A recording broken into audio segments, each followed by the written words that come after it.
30 will honor whoever has come, and I think others would join in. Okay, so brief introduction, and then we would kick into this dialogue. This is hosted by People First Consultants, which is a 25-year firm in the field of talent hiring, coaching, training, leadership work, education work, etc. This is our fifth webinar. When the lockdown began, the webinar was intended for two purposes. One, can we share something with the world, so that it could touch people, benefit people? One. Two, whoever we were inviting in, we wanted them to share something that was deeply meaningful to them. So for us, it was a way that whoever was sharing, they could go deeper into their own knowledge, understanding, evolve further. So it was a dual process. We are continuing this, and we are planning a couple of more. So we could begin today, and maybe we could introduce each other. So very briefly, I will share about Sujatha and myself and the context of today. So innovation is something I think it's being forced upon us at this point of time in one way of looking at it. And yet it is such a very joyful exploration to be able to make it in our life and work. So me and Sujatha, so she comes from Infosys in the learning development space. She heads a couple of, work on that transformation work she could share. I've been for 25 years dwelling into how individuals and collectives could change and transform. We both have done a lot of work in innovation. She comes from corporate consulting, and I come from individual and consulting background. So it's like a dialogue. We just spoke to each other briefly, and we bring our knowledge in. We're going to hold a 30-minute space between us so that we can go deeper. And then we're going to invite you all into that space. Maybe some questions, maybe some insights. And the intent is, we don't know. As we go through today, Monday and Tuesday, let's hold a wide awareness, which means that let's connect to India, let's connect to the world. And we as representatives of the humanity, here, let us connect to the whole India, whole of the world, and see how we can explore the subject of innovation and see what can flow through us, into the world. And that's the intent of what we are trying to do. It's living, it's not just theoretical, and let us see what comes out of it. Okay. So with that, Sujatha, over to you. Thank you so much for that introduction. And Arul, when you said that, at times innovation is forced, it actually got my antenna up. And I was looking at it in two ways. And I was like, okay, how can it be forced? How is it? And there were so many thoughts that actually bubbled up. At the same time, you were speaking about this joyful exploration. Actually, it's a joyful exploration because when you look at the way in which things have emerged in the last couple of years, right? It has been sparks of brilliance. Some of them have sustained, and some of them have proliferated. So I actually look at that when I use the word brilliance, I look at the proliferation of how it has expanded itself to various places. And when I'm saying that, I also want to share that innovation is what do you say, industry agnostic, right? It cuts across industries, and the way it's kind of proliferated across industries has been very, very fascinating. The brilliance of innovation, whether it is incremental innovation or innovation that has had far-reaching impact, has been really fascinating. The journey has been exciting for me. I've been in this space, and like you said, you worked with various organizations, consulted within in the organizational space, and I worked with Infosys, and I've also had the opportunity to work with a couple of Fortune 500 organizations of Infosys, clients of Infosys, looking at how we could work through and be a partner of their transformational change. And how can that happen? It could happen through conversations, dialogues around innovation, some ideas that started off somewhere and then completely converged into either a service or a product that they could take further. So I think the journey has been very fascinating for me.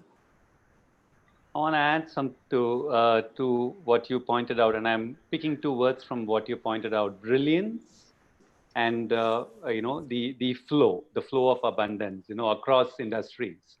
Now, these two, in my personal exploration of creativity, innovation, idea generation, intuition, I believe are the two aspects. The brilliance is the light, is the clarity, is the new idea. It's the pop-up which reveals, hey, can I move in this direction? And yet it's not stagnant. Once you get so, I've been very fascinated even as a child to read the fact that most of the time an idea came to not one person in the world. It always came to a couple of people, and then it quickly cut through. Somebody got the credit, but then it cut through. So that idea of light, clarity, intuition, and something, as a brilliance, and then flowing through, is fantastic to hold, and explore further into that, Sujata.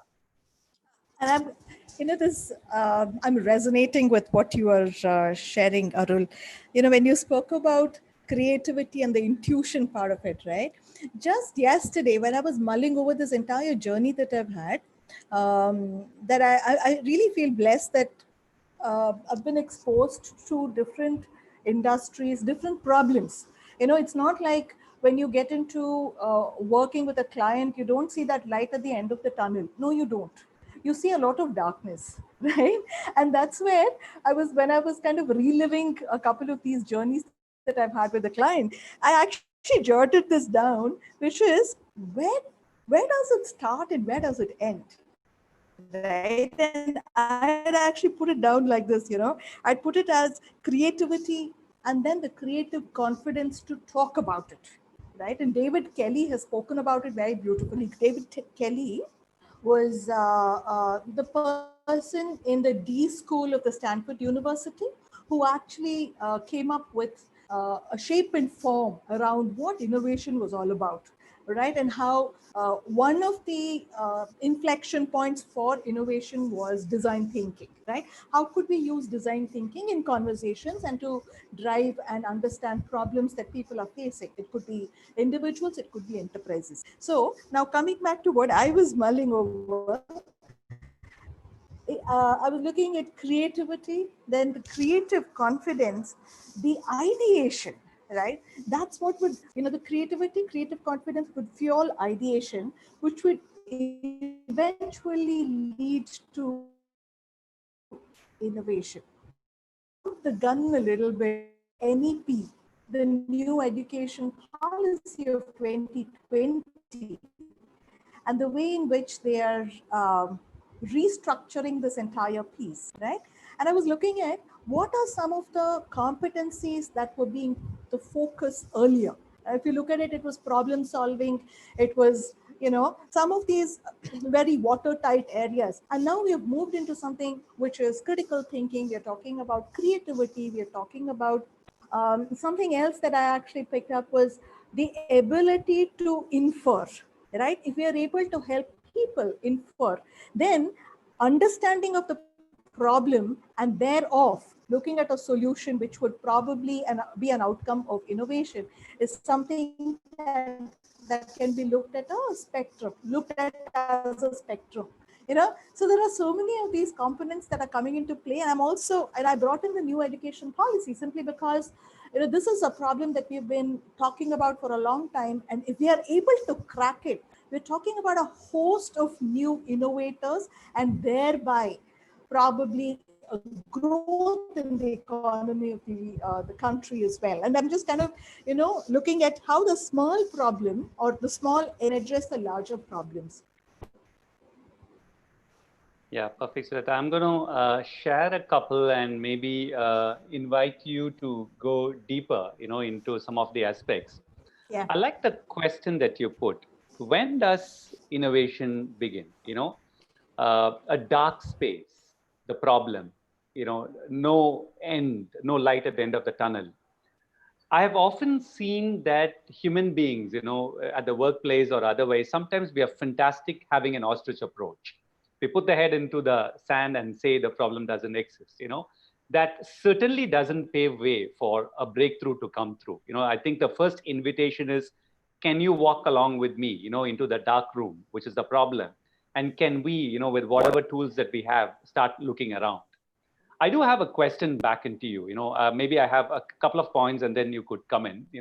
So the question is, when we are ideating, there are two phenomenons that can occur here.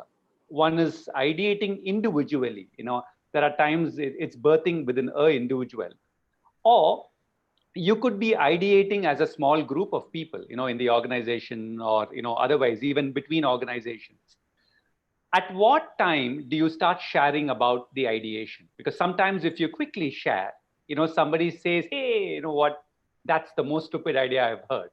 Now sometimes that sharing of the ideation sometimes hits back if you do it too soon. But you made a very interesting point. If I do not articulate it, then it is inside as well.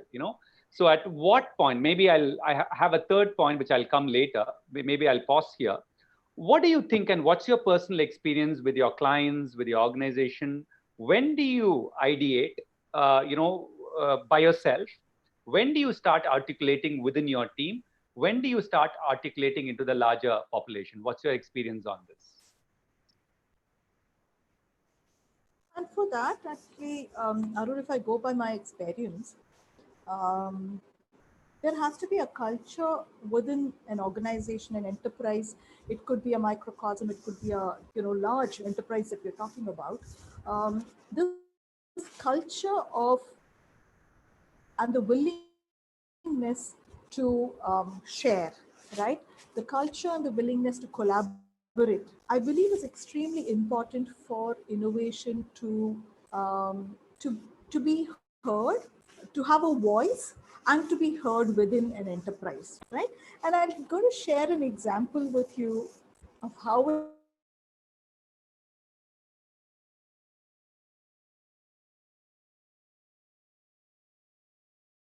happened within Your 2015.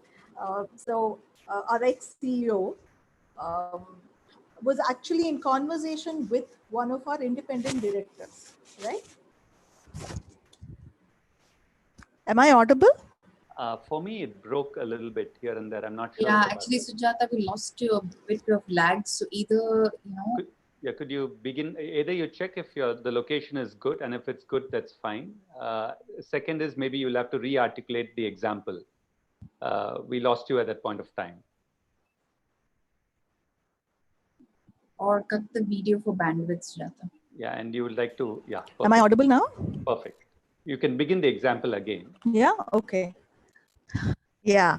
So let me share this. This was in the summer of 2015, when one of our CEO, when he was having a conversation with one of our independent directors who has a pharmaceutical company. All right. So I'm just talking about how the problem statement came to us. The problem statement was that the client actually had come up with what we refer to as an insu pen, which is used for diabetic patients, right? There is an insu pen. So their company had that. Unfortunately, they were not able to sell enough of their products. Okay. So they came to our, during just a casual discussion, what they were talking to us was, what the leaders were talking was that, how can we increase the sale of that particular insu pen? Because we are in a country where diabetes is not just a lifestyle problem, it's actually come here to stay for a very long time. Okay, so the problem statement was, how do we make some changes to the cap of the insu pen? So look at how the problem statement comes.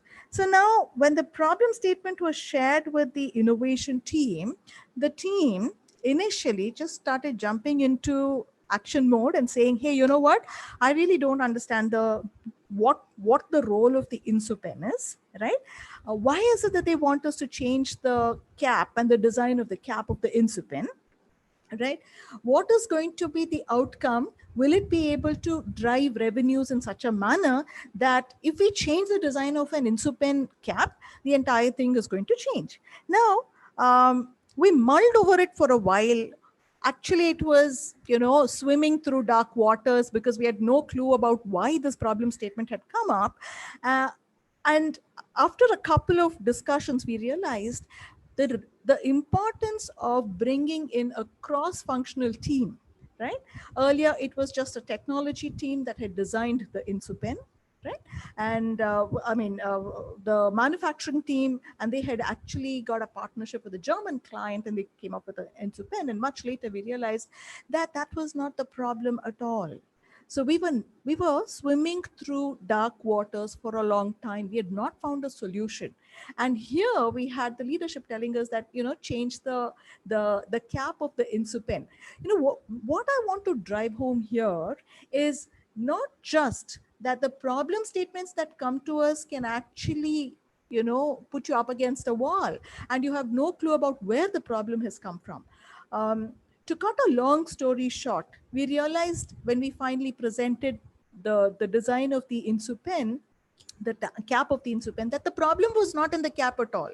The problem was because the doctor was not able to keep track of the amount of insulin that the patient was injecting for themselves. It was very less, much lesser than what they should have been injecting for themselves. So what actually happened was they were not able to see a change in their diabetes reducing, and because of which they felt that the InsuPen was not useful. So to cut a long story short again, we used IoT. Using IoT, we brought the doctors, the technicians, the sales force, and all of them together to understand what is the real problem. How much is it? How much of insulin is actually getting injected? What is it that the technicians are guiding them? Is the doctor aware of what the patient is doing? And what is the sales force selling to them? To bring the entire thing together, we did walk into a dark room. And then when we suddenly realized that the problem was not the problem that is shared with us, but something totally different, it became a lot more easier for us to go beyond the problem and collaborate with cross-functional teams and work through it and, be relevant to the client. So that's one of the things, one of the many projects that come to my mind, Arul. So there are two things come to my mind when you say this. Uh, uh, I've seen this almost 95% of the time. Whether if it's an organization or an individual, leader coming and saying, "Hey, this is the problem, and I'm looking for a breakthrough here." Almost 95% of the time, I've seen that the area that they are pointing out is not necessarily the real difficulty. And I use this term called a sniffer dog. I think one of the key things as somebody who wants to be creative is to sniff where exactly we need to work on. And most of the time we are working in the wrong location. The second point so here, I think it is not just walking into the dark room, it's holding the space, for the confusions and the turmoils, trust and distrust, and all of those things that could be there in that container, the capacity to hold the container.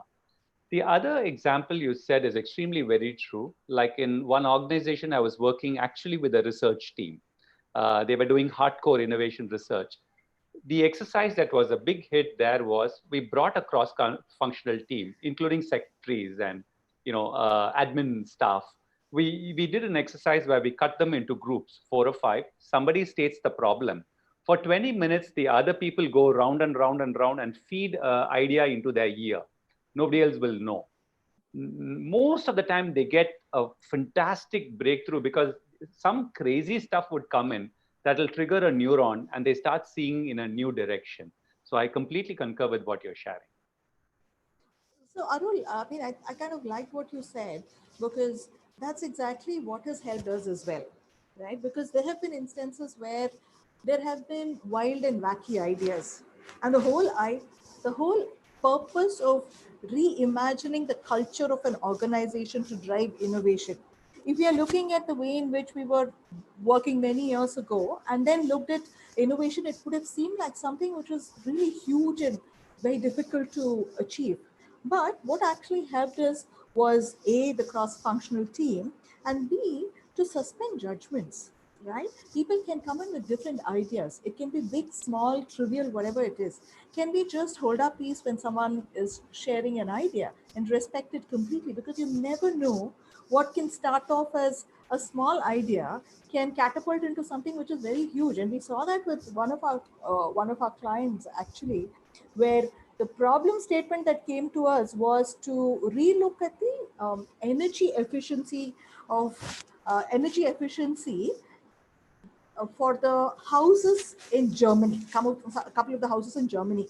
This is also the same time when the thermal power was being scaled down, right? Which is about 5 years ago, right? About 4 years ago. So what happened was they were not able to depend on the thermal power, and they had to have also look at energy efficiency, right? But what actually happened was, while we did address the problem, which is to increase the efficiency of the power lines, we also were able to come up with an idea which was about connected homes. All right. So, sometime, and where did that idea come from? It came from one of the students who we were engaging with, because we were looking at cross-functional teams and we were working with this particular team in Germany when we were having empathy conversations. And we were able to kind of convert it into something which was so beautiful. And it was a business, it was a new business line that they were able to take up, which is, how can we have connected houses along with energy efficient houses? So it's just fascinating where ideas can come from, and how, if we are able to listen to those ideas, we can convert them into something really, really beautiful. I think brilliant, Sujatha. A couple of points.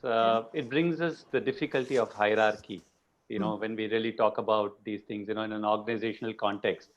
I'm of a firm believer. I've been observing, I've been working with students. I'll just share one incident which would throw light. I've been exploring intuitions with many age groups, but so far in the last 25 years, the best description I've heard is from a fifth standard girl. So she had walked into the beyond schooling class, and this was her first class. The others have been coming for 2 years. So she was just observing what we were doing. We were exploring intuition. And suddenly she said, uncle, I got it. If you have to move from 1 to 10, and if you think how you'll go from 1 to 3 to 10, that's logic, uncle. That's reason. I said, yeah, you're truly right. But uncle, jumping straight away at 10, and being at 10 and waiting on 10 till you know exactly how you should do that 10 is intuition. Now, that was simple, raw, bang on. It was totally experiential, that came from a fifth standard kid. The same thing I've been observing, if organization can turn ulta, which means like really ground up, nurture the collective potential of the creative field that is occurring here. But having said that, all of us would have observed it, but to make it as a culture, it does require human humility and transformation, our personal judgments, our reactions, our egos. And that's a long journey, I guess, we need to do to be able to make innovation a way of life. Yeah. What do you think? Absolutely, because about 5 years or probably 10 years ago, when we spoke about it, innovation, we partnered with, and we were kind of using a Miller William Miller approach, right, which was really good, right? It was about identifying what kind of styles people had and all of it. But somewhere we were not getting there, right? And it's only when this became, what we refer to as a murmuration approach, right? A murmuration is where you have hundreds of birds flying in different patterns around. So for them to coordinate, there has to be a lot of collaboration. There has to be a lot of syncing in, connecting with each other. So that interconnectedness actually help them form those beautiful patterns. And that's something that our ex-CEO actually used as a reference to bring the organization together. He said, can we have these moments of murmuration where people talk to each other, not just one or two? I want it to be collective. I want that groundswell, and I want it from the bottom of the pyramid. I don't want the leaders to be coming up with ideas and expecting things to be executed back here. I want them at the bottom of the pyramid who are really, really have a lot of respect for, to bubble up their ideas, and then the groundswell should actually convince some of the leaders to take up some of the projects and then drive through. So it was just a culture change. First, it has to address the culture change, which is the hierarchies and the egos and all of those silos that need to be broken. After which it went on to, okay, now let's look at what we can do differently, right? So I completely agree with you on that, Arul. So as a one moment, can you go Yeah. deeper in this beautiful point? Because I know some of the people in the group. You know, some of them are coming from large corporations, organizations. Some are coming from SMEs. Okay. Some here are from educational institutions as well. Some are individual consultants. If you could give a clue as to how we could do this in our own organizations or in a client place, how exactly this approach, what you said about, I guess, you know, the coming together of the patterns and the flocks of birds, how do I apply it? Let's say I go back into my office tomorrow. I have a team of 20 people. You know, I run an organization. So either small or big, how do I apply it? Could you guide us a little bit more from your experience, please? Definitely, Arul. I can share a couple of this one. I'd also like to share some of the failures. Okay, because when we're looking about innovation, not everything is going to be a success. And for us to come to terms with the fact that it's okay to fail and to create a culture where failure is embraced. If you look at Apple, right, they are rewarded for the number of ideas, even if they fail. We need to come up with a culture of that kind to allow people to fail, to create a fail safe environment. And I love this term that Mashlekar has used, which is a fail safe environment. He says that unless an organization is able to come up with and embrace and reward a fail safe environment, you will not see innovation out there. Okay, and that's exactly what was done. One of our guiding forces was this person called Alan Kay, a wonderful human being. He came up with this idea of a human revolution. Right now, who is Alan Kay? Alan Kay is a Turing winner, award winner, and he was the one who came up with came up with and created, conceptualized this OOPS, which is object-oriented programming. Okay, that's such a humble person. It's such a pleasure to talk to him. So what he says is the need for individuals to understand that it is about, technology or the cognitive side coming together with the softer side, which is the human side, and that's why he called it a human revolution. And I'm going to, use that as an example to respond to your question, which is how can we create this kind of a culture in organizations? The first of it is to definitely listen to what's happening within the organization. Um, and if everything is around a decision that is taken by a leadership, it's not going to run, like we've just discussed. So, what is it that we're hearing from people around? Right, and like you said, it could be a secretary, it could be an accountant, it could be a person who is looking at sales, it could be a person who is working with numbers, it could be a person who is, doing some of the operational stuff. But the point is, what are we listening, right?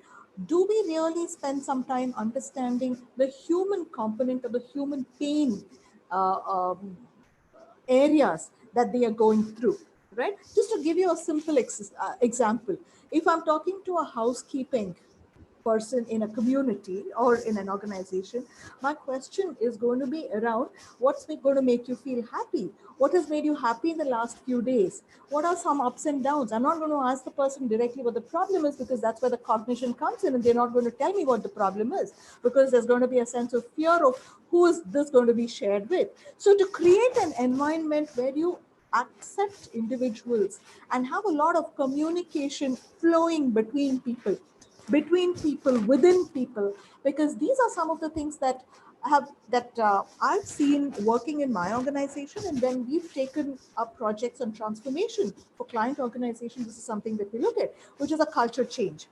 So which is, now culture change is about trust, is about understanding the value system of the organization, is about building a sense of communication and collaboration within. And once that is taken care of, and I would think that that takes a much longer time, and it's not about running events, giving rewards. These are not things that actually matter to individuals. It has to be something which is much deeper, right? Are we able to understand what is meaningful for them?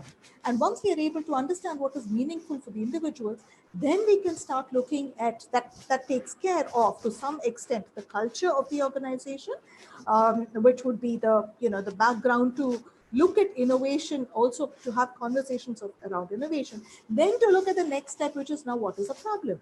Are we looking at problem within the organization? So if we look at, what we did within our organization, we wanted to see how um, uh, transportation was a huge problem across development centers, right? How can we address that real problem of individuals? If we are able to address the real problem of individuals, then they are going to be connected with client problems. So if you solve their problems, then they start looking beyond. And then let's start looking at like something that used to be said, shared earlier. How can we look beyond an SOW? A statement of work is not the be all and the end all. If you want to connect with the client and also navigate their next and take them to a totally different realm, it has to go beyond an SOW, right? But to ask an employee to go beyond an SOW would not really make any sense if you're not able to address their personal problems, right? I may not be able to address some of the problems back in their home, but I probably could. But am I willing to listen and empathize and see if there is some way in which we can put that at ease and then look at something which is beyond? And that's exactly what has helped us.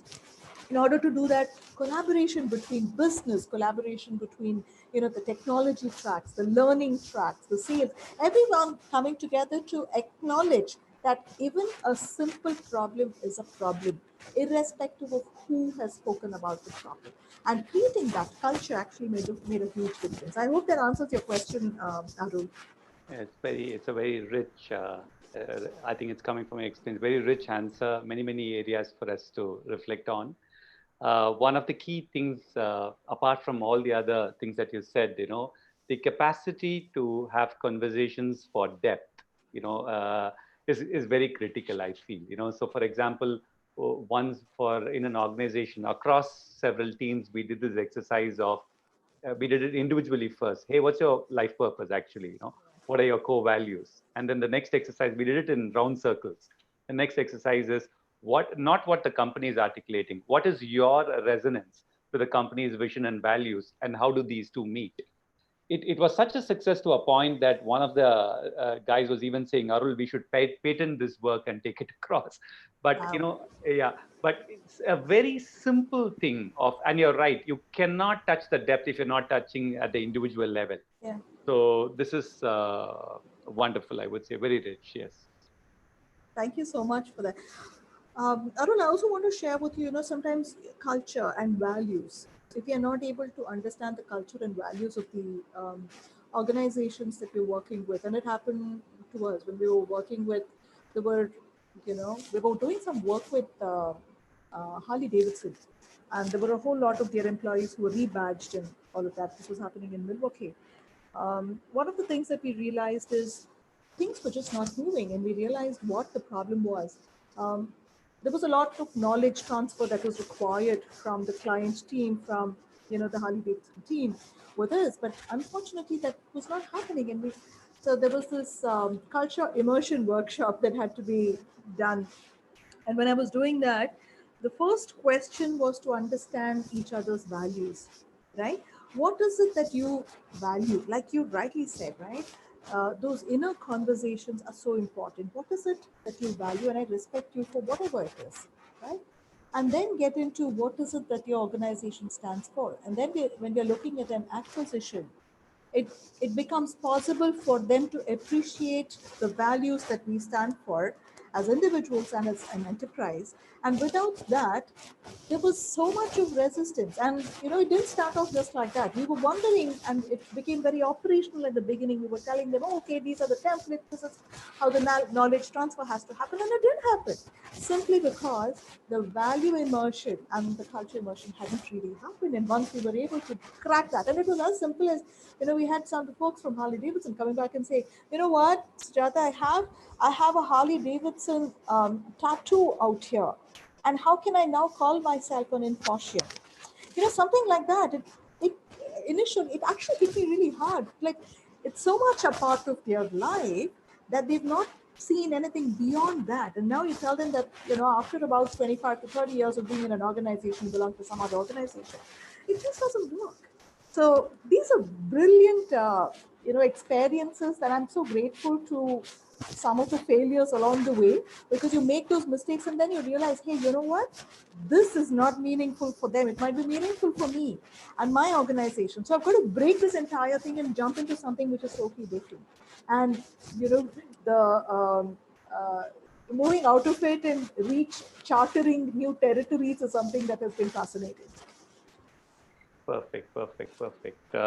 Yeah, I mean, I really like what you're saying, about culture, purpose, and values. And in the last 25 years, in the beginning, many organizations were hesitating to go into this work. Yeah. But in the last several years, I'm seeing the openness increasing, and it's lovely to see that. And if all of us, could take it in our own spaces, it's lovely. And it's from there, we come to that collaborativeness, and then we come to, solving problems in an innovative way.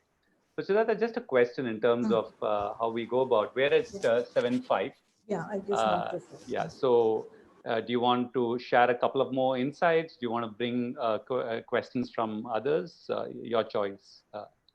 Either ways work for me. In case there are questions, we can take the questions Yeah. and Yeah. Let's just listen in a little bit more, a little, and then we can. Yeah. So, I'll just set the context like this.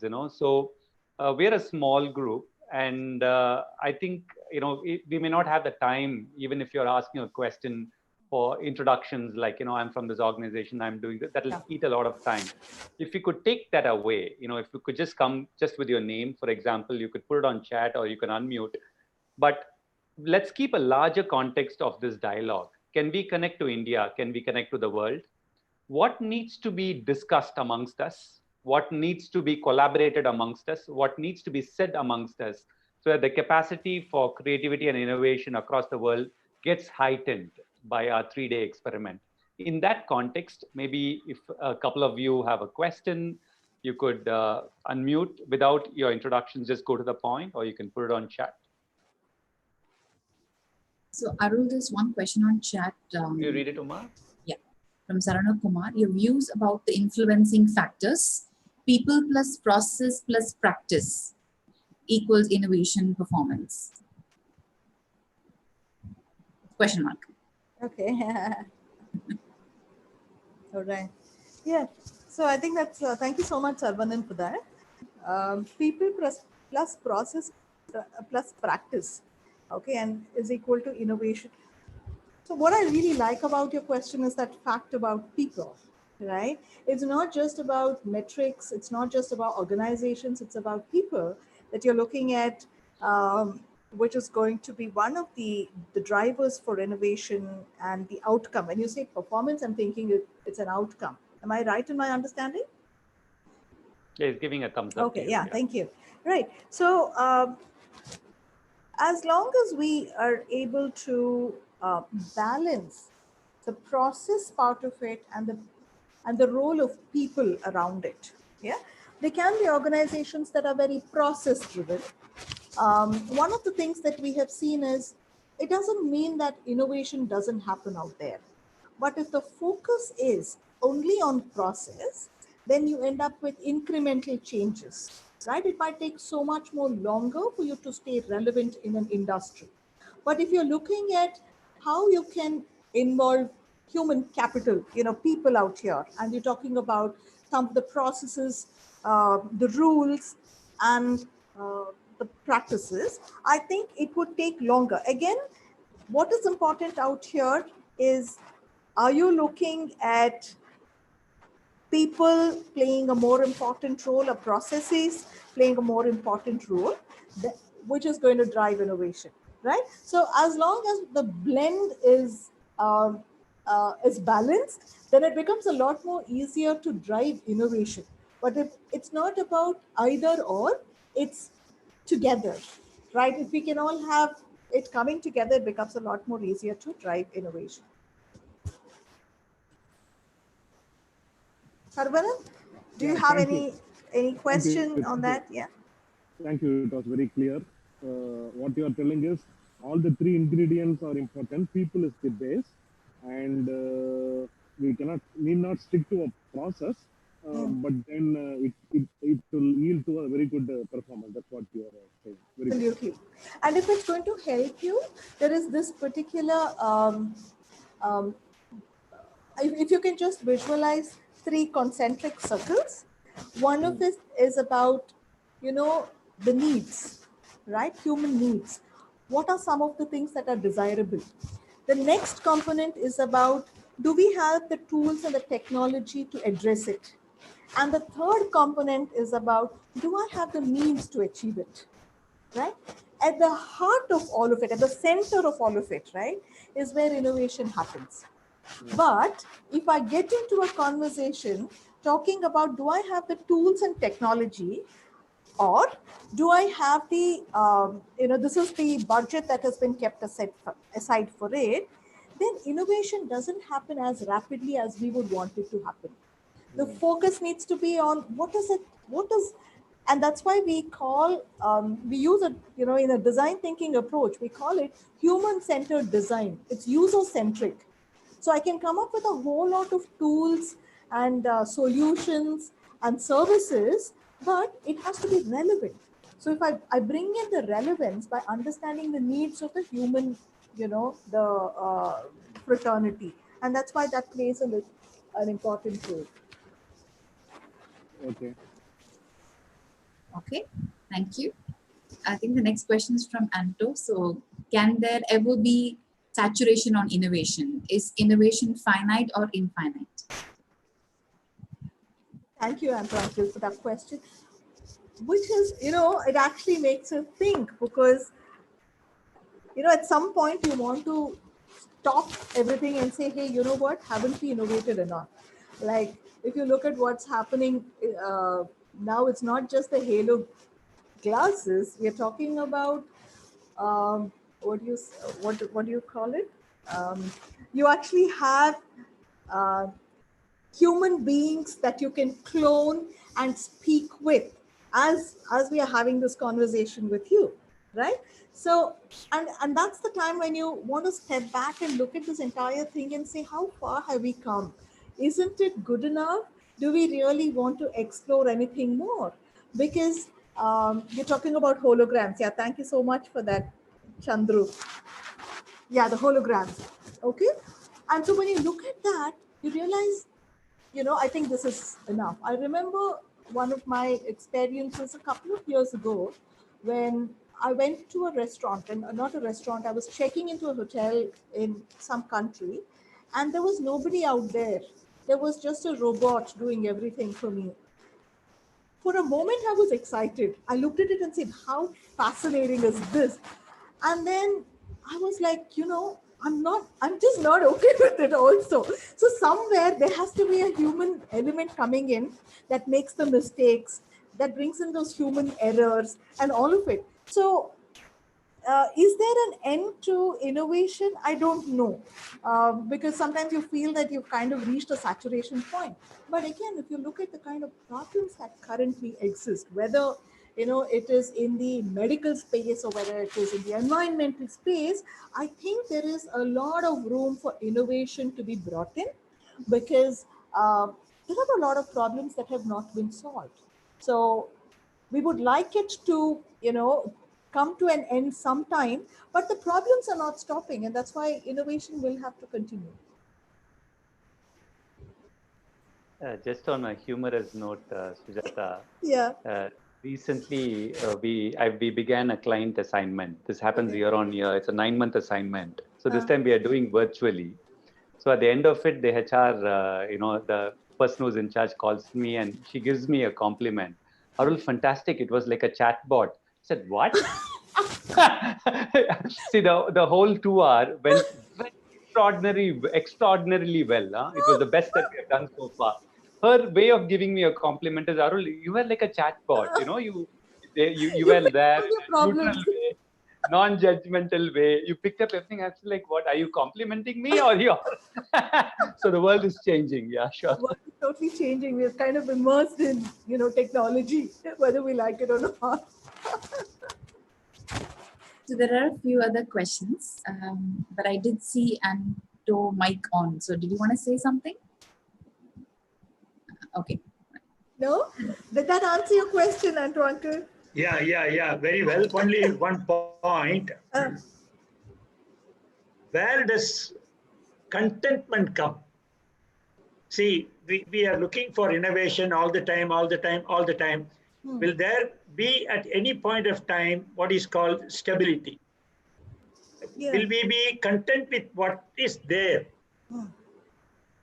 Yeah. And So, will we be becoming kind of, uh, insatiable kind of, kind of a thing? You get a sense of what I'm saying? yeah, absolutely. And I'm also connecting it back to, experiences. One of it is that as long as people see problems or identify problems, um, and look at ways to address it, right, overcome it, I think uh, contentment will be there, but there is also a need beyond. I like what is happening, but I also want something more, Okay. which is not wrong, right? But it also is about how much do I like what I'm already going through. Does it mean that I've got to get that other thing which is without which I'm not going to be content? Or is it just a good to have? Right? Again, if they're able to break up this term of contentment into a couple of pieces and say, hey, you know what? Is it, are we happy with what we have and then you want to go beyond? Or are you unhappy with what you have, which is why you want to go beyond? Which is when contentment plays a very important role, because then you start aspiring for more, and then Maslow is always talking to us and telling us something about something right up there. Yeah, I like the way you put it. I'm happy with what we have, but I would like to improve upon it, which I may term it as divine discontentment. How beautiful is that? Yes. Just Very to beautiful. throw in something quickly on that, Just I think there mindful are of questions that you all have already in the chat. So Okay. yeah, we can pick it Okay. tomorrow as well, Uma. We don't have to finish anything. So it's just a quick short thing into that. If you take Nicholas Tesla, for example, he's one of my big time favorites. He already got the design of free electricity connectivity all over the world, and he demonstrated it a couple of times.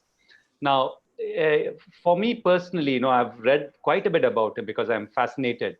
He was living, so the contentment, the desire for innovation can come from one's individual desires, or the innovation can come in from the universe, an idea whose time has come. When Nicholas Tesla got it, I think first it was the business houses which destroyed it, because that would destroy a lot of business houses. But yet perhaps the idea's time has not come. So there are two dimensions to innovation, I feel. One is the individual desire, but the other is, like, if I use the same word, the divine or the universe, and it wants to come in, and take us up, for example. So there are two dimensions to it, I feel. Yeah, and it also depends on, I think that's beautiful, because to be able to recognize what is coming from within and what's coming from the universe, am I open enough to, take that in, to absorb that? And until such a time, if the person is, or the individual is happy enough to look within and say, hey, you know what, this is fine, probably that is a saturation point. But if there is some infusion from the universe that the person is willing to listen into, then it goes beyond that, right? And when you're talking about Tesla, I'm reminded of Elon Musk, right? The way in which he's pushing the limits, it's just amazing. I mean, some of it might be wild, wacky, and crazy, but the point is that to even look beyond, it reminds me of something that, again, I've been, like Newton says, I saw the future standing on the shoulder of giants, and one such giant was Vishal Sikka, right? An ex-CEO. He made the organization, the enterprise, and clients actually think way beyond. So I look at Elon Musk, and look at how he has been able to redefine the way in which things are moving into something which is much further away. And another thing that I'm reminded of, and Uma, I'll come back to you because you said there's a question, is he said learning to see what is not there. What is really critical is to be able to learn to see what is not there. As long as I'm willing to do that, right? And he also says one more thing, which is you don't have to see to believe. Yeah. You don't wait to see to believe, which means that it's already happened. So there's nothing exciting about it, right? Flip it and say you're going to believe it and then you're going to see it. So I think of Elon Musk along those lines. He believed in something and he was able to kind of push himself, push his limits to achieve something which was far beyond uh, people's imagination. May I add a point? Yes, hello, Auntie. My name is Sujatha. I'm taking from where Antoji said, it is like, do we have contentment? Sometimes contentment can lead to stagnation. So that is the very thin line. And if we are contented, but outside the universe, things have changed, one needs to innovate in order to survive. Otherwise, we might stagnate. So at what point do we understand, is it contentment or stagnation? Is like for stability, we need contentment. At the same time, that can lead to stagnation. So how do we sense that thin line? Are we on this side or that side? Because then only we can push the limits, as you said, the believing, and then believe, and then you'll be able to see. That is a law of the universe, because our belief will attract all those energies from the universe, and so we will be able to see it because of our belief. This is one of the beliefs that many of us hold. Okay. Yeah, I know. I know it's very difficult, and it's very difficult to put a stop, not even a stop, even to put a comma at times, it becomes very difficult because you're going at a breakneck speed and you don't really want to pause or stop, right?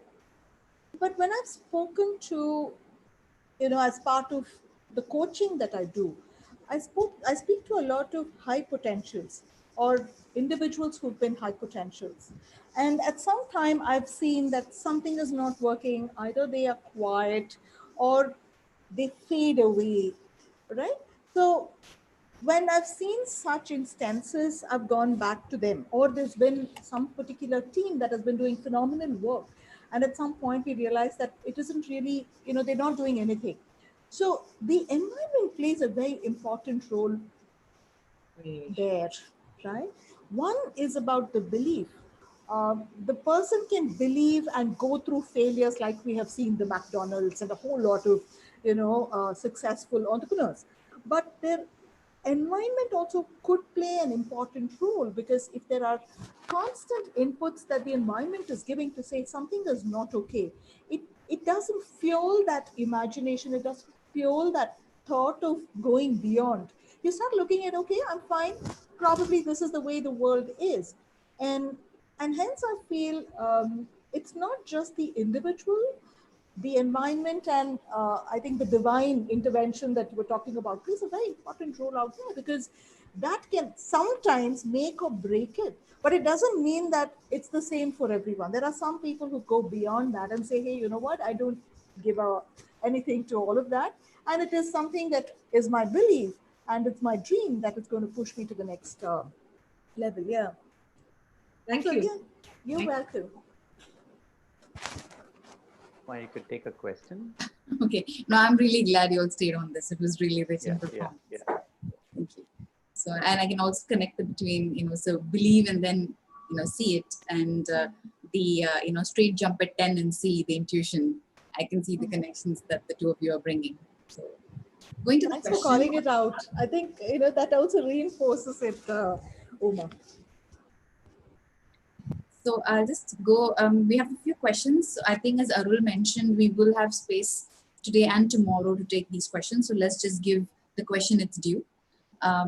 So the next question online was from Chandru, which is, on the one hand, there are routine tasks to be done, on time, quality, delivery, pressure. And on the other hand, we need to innovate. How can they sort of be achieved? In fact, it also goes back to something that, I've been mulling over for a while, which is, can you force innovation, right? If you have a lot of operational stuff to do, can you then come by and, say that you have to innovate? Now, how do you innovate when the readiness of the mind has not been taken care of, right? So I believe that, and I want to also share something that I was kind of working on some time ago. An organization's growth does not depend solely on how they scale up or what kind of efficiencies they bring in, which is the operational stuff, right? It is also about how much they have been able to infuse into their research and development, which is the learning, creating a culture of learning within an organization. If they have not taken care of this third element, but expect the efficiency and growth to come in, it does not really happen that way. So it doesn't mean that it's not okay. Let me just rephrase it. It's not like it's not going to happen, but you might have incremental changes. But for you to be able to see something which is transformational, it might be important for you to also understand the role of the operational efficiency part of it that you spoke about, Chandru, along with what is actually being fused in, or what is some of the learning that is being driven within the organization to make innovation happen, right? Because they say if we are able to invest about 1% of the organization's revenue, right, in the R&D of an organization, right, the movement that you're going to see is somewhere in the range of 0.01, 0.05 to 0.1%, right? Is the organization, the enterprise, willing to take that risk?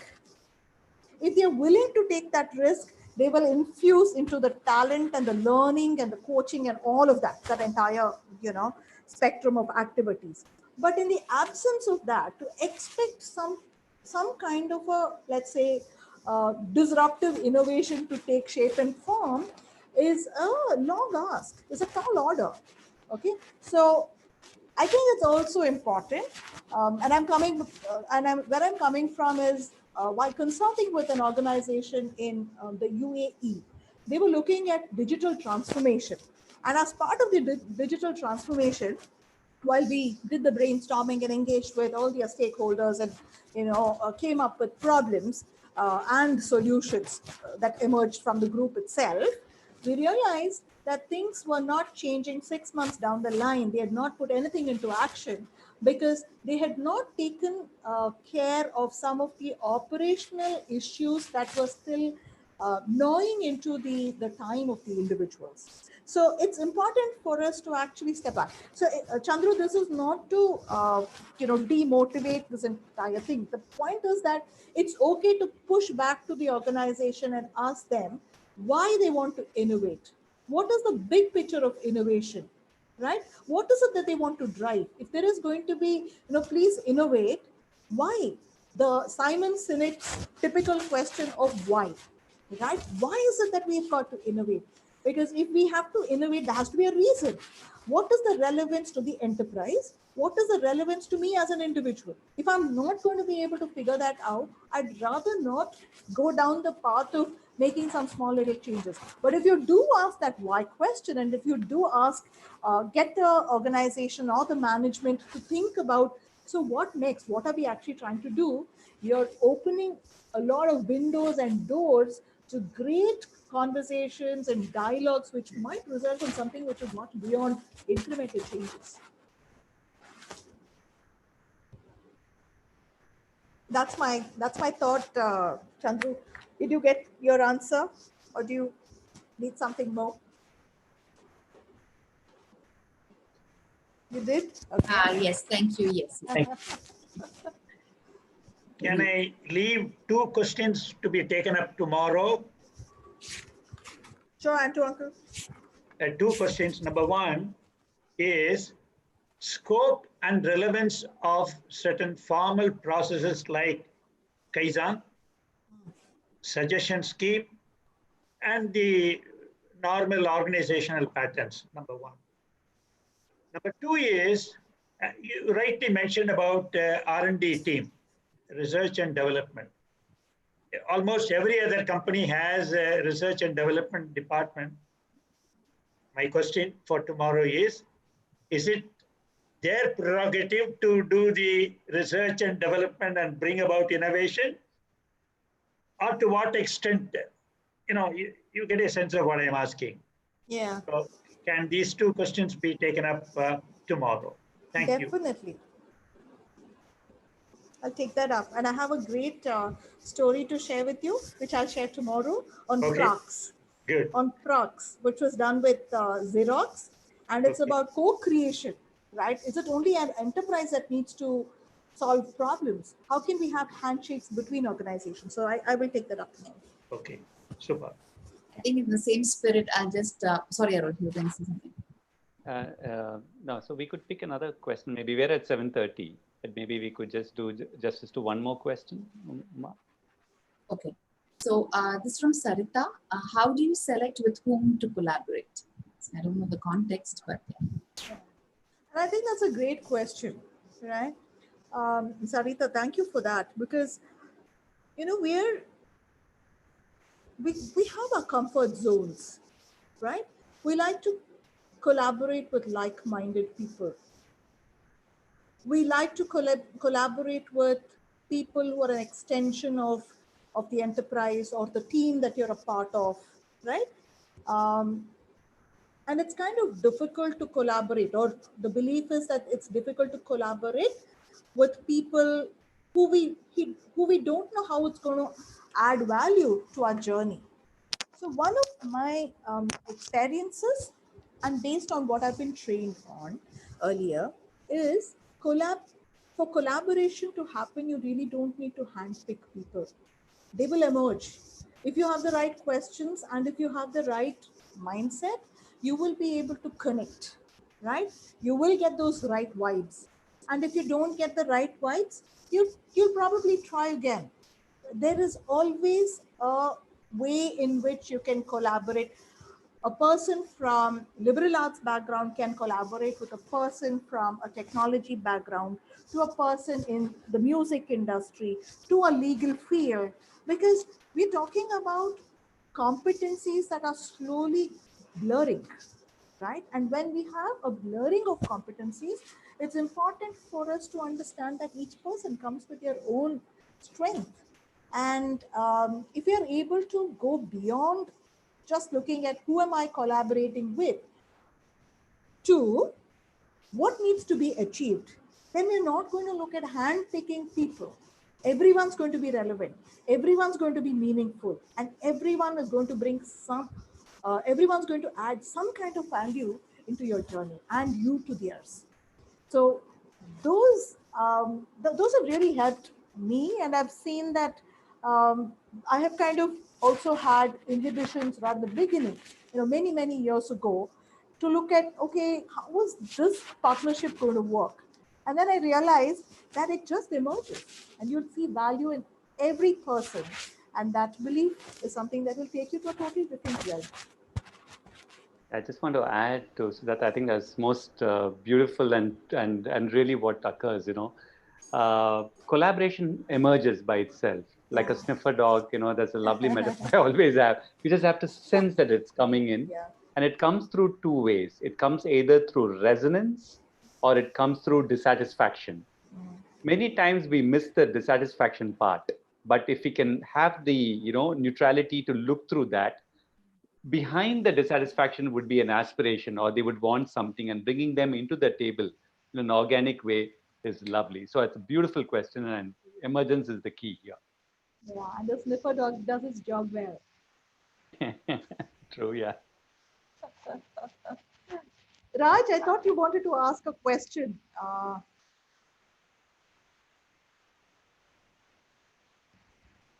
So there was a question from Raj.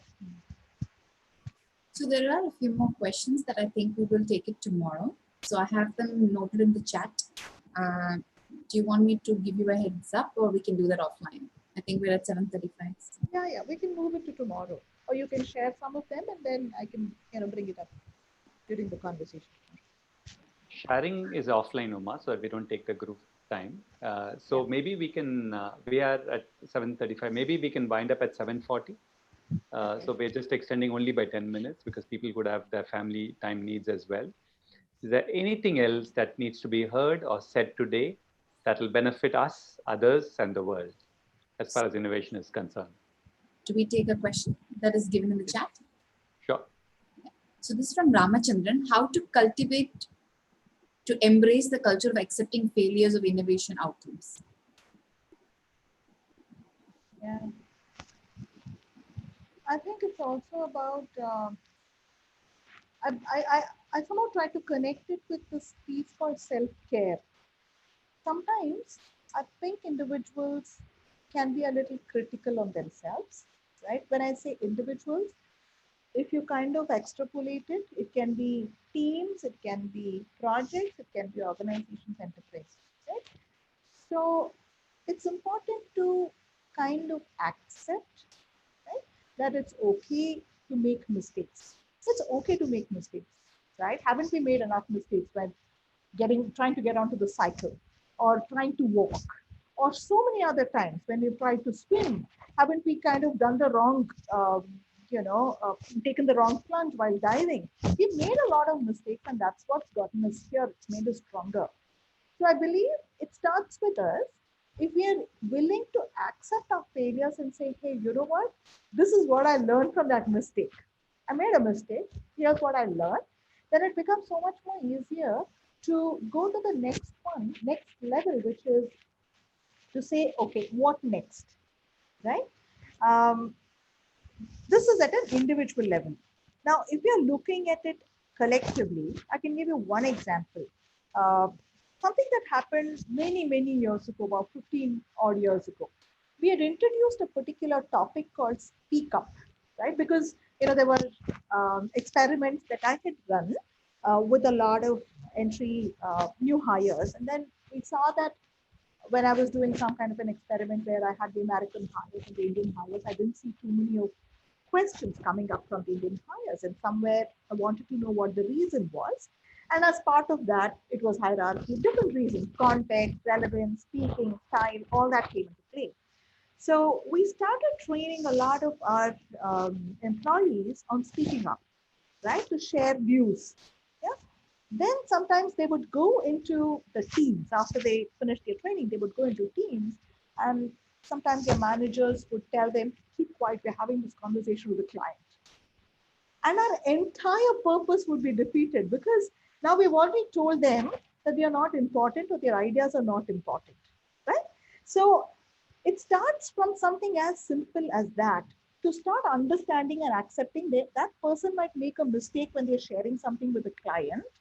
We can probably nudge them later and take them along the journey, but we can't stop them, because then they are going to start feeling guilty about failures. The idea is to flip this entire thing and say, hey, failure, flip it. Mistake, yes. What do I learn from it? And it is the individual, and that's why I said self-care is important out there. And the next one is the teams that you're working with will also have to give you the same kind of vibes. And that's why the culture plays an important role. You've got to create a culture of, you know, holding each other and making sure that you give them enough space to kind of emerge and proliferate, because otherwise we're going to start looking at their mistakes. Otherwise, and we're going to end up losing a lot of brilliant ideas. And we don't want that to happen. Yeah. Ramchandra, does that answer your question?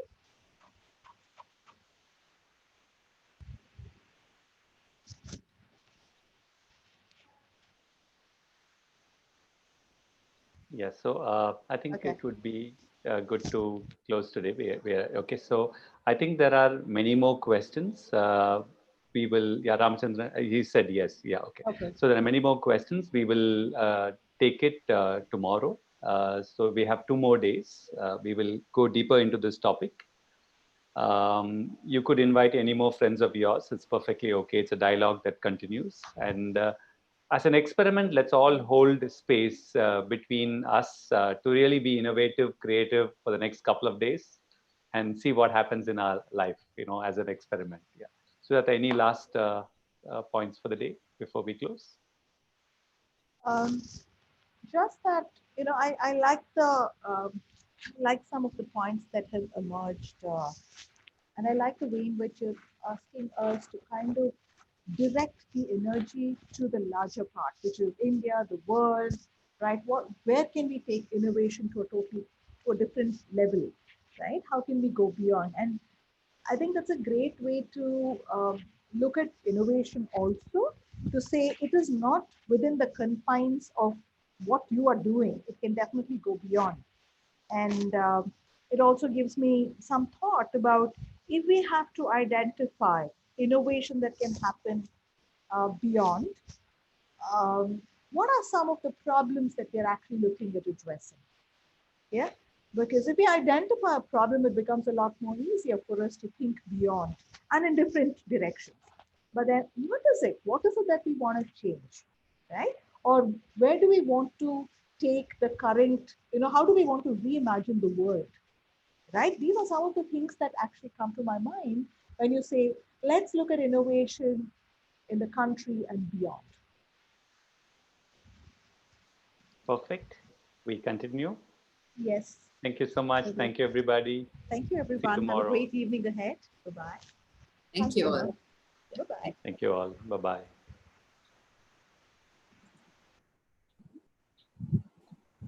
Thank you, Dave. Thank you, Auntie. Thanks for Thank you, Ma. Thank you. Good evening, Antoji. Good evening. நல்லா இருக்கீங்களா?